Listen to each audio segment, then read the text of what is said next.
Bismillahirrahmanirrahim. Assalamualaikum warahmatullahi wabarakatuh. Bagaimana kabarnya semua? Alhamdulillah, semoga senantiasa sehat dan senantiasa dalam lindungan Allah Subhanahu wa Ta'ala. Amin. Nah, kali ini kita sudah memasuki pelajaran 8 dengan materi senang bisa membaca Al-Quran. Nah, anak-anakku sekalian, agar ilmu kita bermanfaat, sebelum kita belajar, ayo kita berdoa dulu. A'udzu billahi minasyaitonir rajim. Bismillahirrahmanirrahim.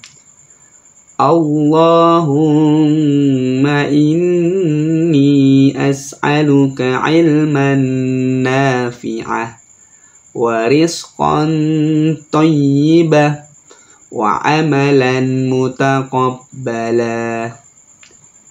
Yang artinya, ya Allah, berikanlah aku ilmu yang bermanfaat, rizki yang baik, dan amalan yang diterima.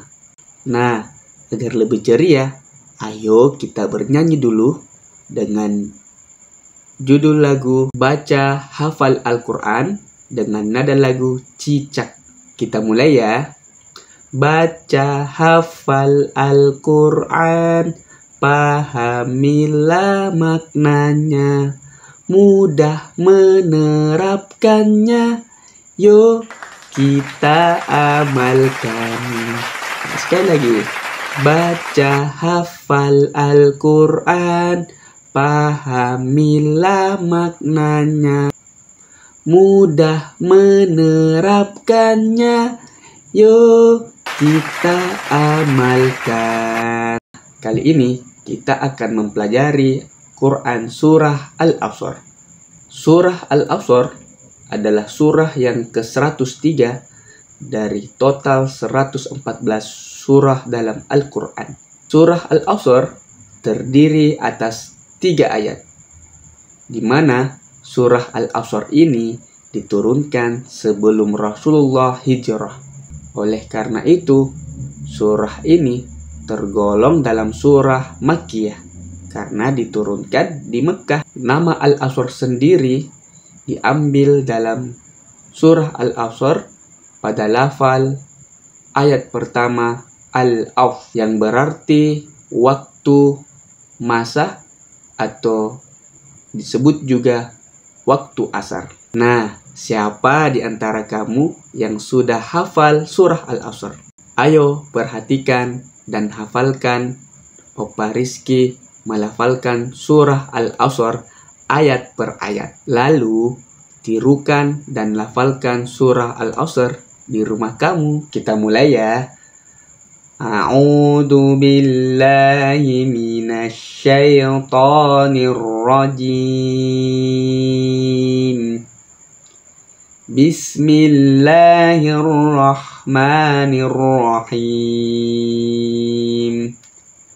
Wal innal insana lafi khusr illalladzina amanu wa amilus solihati wa tawasaw bil haqq wa tawasaw bis sabr.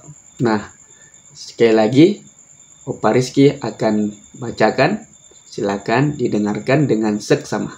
Opa Rizky akan melafalkan surah Al-Asr beserta artinya. A'udzu billahi minasyaitonir rajim. Bismillahirrahmanirrahim. Wal demi masa. Innal insana lafi khusr. Sesungguhnya manusia benar-benar berada dalam kerugian. Illalladzina amanu wa amilus solihat. Kecuali orang-orang yang beriman dan beramal soleh. Watawasau bil haqq, watawasau bis sabr, dan saling menasihati pada kebenaran dan saling menasihati dalam kesabaran.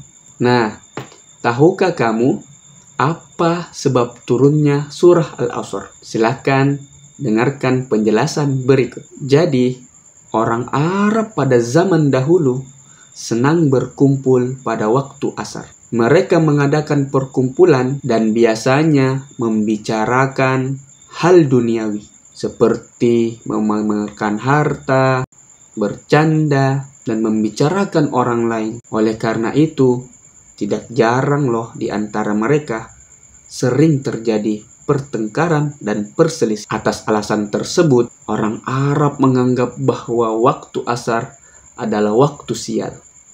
Oleh sebab itu, Allah menurunkan surah Al-Asr kepada Nabi Muhammad sallallahu alaihi wasallam. Allahumma sholli ala Muhammad. Surah ini diturunkan untuk menjelaskan bahwa tidak ada yang namanya waktu sial. Melalui surah ini, Allah Subhanahu wa ta'ala menjelaskan bahwa manusia berada dalam kerugian, kecuali orang yang memanfaatkan waktunya dengan sebaik-baiknya, dengan cara beriman dan beramal soleh. Demikianlah sebab diturunkannya surah Al-Asr kepada Nabi Muhammad SAW agar kita bisa mengambil pelajaran untuk tidak menjadi orang yang merugi karena tidak memanfaatkan waktu dengan sebaik-baiknya. Nah, setelah mengetahui surah Al-Asr beserta terjemahannya dan sebab turunnya surah Al-Asr, tahukah kamu pesan pokok yang terkandung dalam surah Al-Asr?